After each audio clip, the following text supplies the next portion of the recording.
Hello, thank you for visiting my channel today. My name is Vivi Kachi, and I will tell you the tale of Little Red Cap, a story about a little girl who fell into danger because she was ill-equipped to recognize the nature of the wolf. It should be noted, the wolf depiction in this story is not meant to be taken as how real-life wolves are. Even wild wolves typically avoid humans in favor of easier meals like deer and rabbits. The depiction of the wolf is meant as an analogy for a person who means harm against others. And so we begin this tale. Once upon a time, there was a little girl who was dearly loved by her grandmother, Oma, who lived in the forest. Oma loved her so much that she made a beautiful cap of luxurious red velvet for her grandchild. The little girl wore this cap every day, leading others to refer to her as Little Red Cap. One day, Oma fell ill. Little Red Cap's mother, Muti, baked some cakes and bought some wine to give to Oma. She packed everything into a basket and handed it to Little Red Cap. "I have an important task for you, Little Red Cap," Muti says. "With Oma being so unwell, she needs these cakes and wine to regain her strength. I need you to bring these to her house in the forest." "Yes, Muti." Little Red Cap eagerly grabbed the basket. "Now remember, you must stay on the path and don't dawdle. If you leave the path, you might trip and lose the basket, and then Oma will have nothing," Muti warned. "Also remember to tell Oma good morning when you walk into her house. Don't just start staring at all the nooks and crannies." "I'll remember, Muti, I promise." And she waved as she skipped through the door. Little Red Cap traveled for some time in the forest, sticking to the path, just as her mother had told her. Once she reached the part of the forest where the brush was at its thickest, a wolf came out from the shadows. "Hello, little girl," he said sweetly. "Lovely day, isn't it?" Little Red Cap stopped and smiled. "Yes, it is. Thank you, Mr. Wolf." "Where are you going in such a hurry?" asked the wolf. "I'm going to my sick Oma's house to give her cakes and wine to make her strong again." "I see." The wolf stepped closer. "Do you have much farther to go?" "Not at all. I just need to follow this path until I see 3 oak trees. That's where Oma's cottage is." "Oma sounds like an easy meal, weak and isolated. If I play this right, I can have the little girl as dessert," the wolf thought to himself. "Since Oma is so unwell, maybe she might like some fresh flowers." He pointed to one with his paw. "I really should be going," Little Red Cap pondered. "Muti said not to dawdle." But you don't have much farther to go, so you have plenty of time." The wolf sat at her side with a cunning grin. "And is it really dawdling if you are doing something for Oma to make her feel better?" "I guess you're right, Mr. Wolf." The little girl carefully walked off the path and plucked the first flower. Then she saw another flower and plucked that one too. "Make sure it's a big and beautiful bouquet," he grinned as he walked off quietly. "I will. Thank you, Mr. Wolf," she called over her shoulder. The little girl wandered further and further from the path as she continued to pluck the next pretty flower. It seemed that the next flower was always prettier than the one she had just plucked. Meanwhile, the wolf moved quickly to Oma's cottage. He crept quietly to the door while looking around to make sure that there was no one else nearby. When he was satisfied, he knocked on the door. "Oh, who is it?" Oma weakly called out. "It's your granddaughter, Oma," He called out, mimicking the little red cap's voice as best as he could. "Oh, come in, child. The door is open." Oma coughed. The wolf ripped open the door and leapt upon Oma. The old woman let out a scream of terror as the sight of the ravenous, snarling wolf. In one gluttonous gulp, he swallowed Oma whole, and donned a spare nightgown and cap.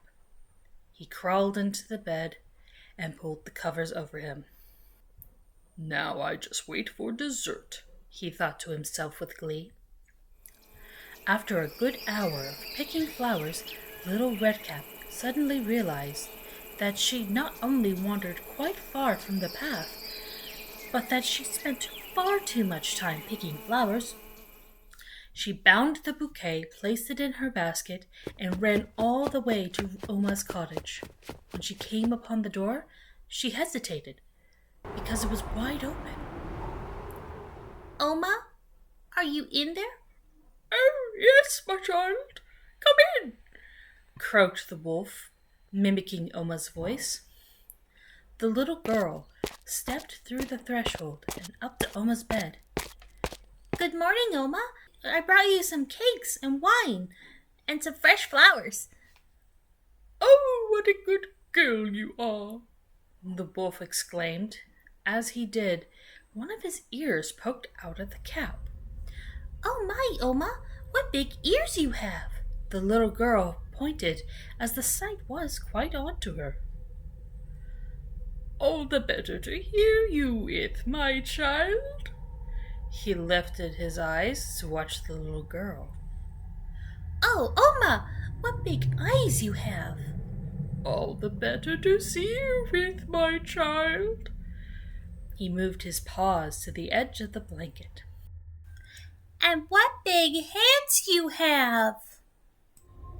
"All the better to hug you with, my child." The wolf let the blanket drop a little and grinned menacingly. "Oma, what a big, terrible mouth you have!" "All the better to eat you with." And the wolf leapt from the bed and gobbled up the terrified and screaming girl in one big bite, just as he had done with Oma. He stretched and reveled in his full belly, and then he crawled back into bed for an after-meal nap. It just so happened that Oma had a neighbor who was a hunter, and he decided to check on Oma, as he had also heard that she was ill. He walked up to the house and noticed that the door was wide open. Concerned, he quietly walked up to the threshold and listened. He could hear loud snoring, something he never expected from Oma. He then quietly walked up to a side window that looked onto Oma's bed. He saw the wolf with his bulging belly and a basket with cakes, wine, and flowers that had toppled onto the floor. He took out his hunting knife and crept into the cottage and carefully cut the wolf's belly open. A scared little redcap poked her head out as soon as the hole was big enough. The hunter put a finger to his lips to convey to the child to keep quiet as he continued slicing through the skin. Soon the hole was big enough to pull out Little Redcap, and after a few more inches, it was big enough to pull out Oma. They quickly gathered a good deal of stones and filled the belly back. Oma stitched it closed, and ladies hid outside. The hunter yelled and woke up the wolf, panicking. The wolf struggled and clambered to the window where there was a water barrel just beneath it. He then tumbled through the window. The wolf couldn't avoid the barrel and fell head first into the water. He then drowned as he was too weighed down by the stones to get out. The hunter skinned the wolf hide for Little Redcap and made his way home. Oma ate the cakes and drank the wine and was soon well.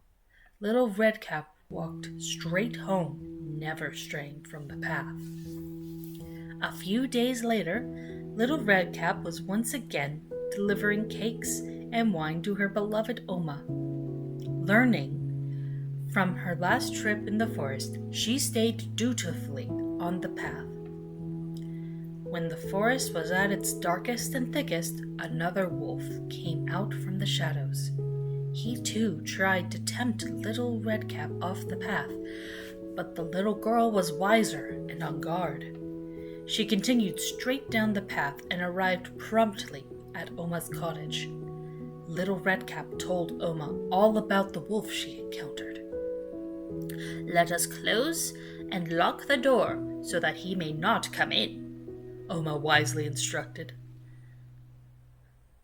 Only a moment after Little Redcap had locked the door, the wolf knocked. "Open the door, Granny. I'm your grandchild, and I have come to give you cakes," the wolf mimicked. Oma and Little Redcap stayed quiet and waited. They did not move from their spot, and the door remained shut tight. After a moment, the wolf snuck around the house and climbed up onto the roof, where he lay in wait for Little Redcap to come out of the house, as he knew she would have to eventually. However, Oma was able to hear him on the roof and silently warned her granddaughter of the plot. Then Oma remembered the deep stone trough on the other side of the house and crafted a plan of her own. "Little Redcap, I just remembered I had boiled some sausages yesterday," Oma softly relayed. "I need you to take the bucket and pour the water into the trough outside." Little Redcap did as she was told, and the trough was filled.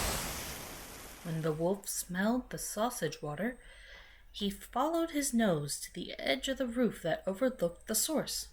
He leaned further and further in for a closer look until his paws slipped and he fell headfirst into the trough and drowned. Then Little Redcap cheerfully skipped home and lived happily ever after. I bring up this tale because of its continued relevancy.